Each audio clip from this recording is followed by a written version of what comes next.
La série Lupin est une version revisitée du Gentleman cambrioleur et est en train de battre tous les records pour une série française. Plus de 70 millions de téléspectateurs selon Netflix depuis son lancement début janvier.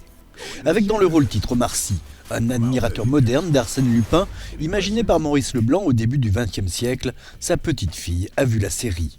C'est très amusant, c'est très bien fait. J'ai trouvé le premier un tout petit peu trop violent.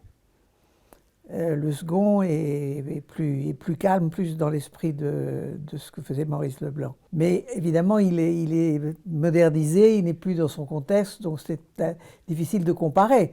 Et puis Omar Sy n'est pas Arsène Lupin, c'est un émule, un admirateur d'Arsène Lupin qui cambriole un peu à sa façon.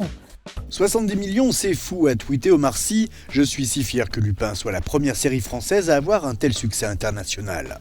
Les livres aussi bénéficient de ce succès, et notamment le livre original Arsène Lupin, Gentleman cambrioleur.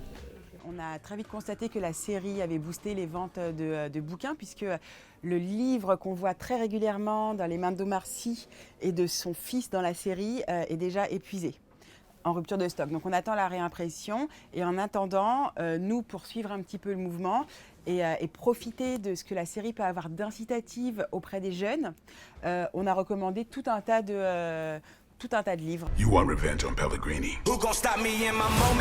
Le triomphe de Lupin sur Netflix après celui de La Casa de Papel illustre la fin de la toute-puissance américaine sur la production télévisuelle, un mouvement porté par les plateformes et la nouvelle ambition des acteurs européens, mais aussi latino-américains ou coréens.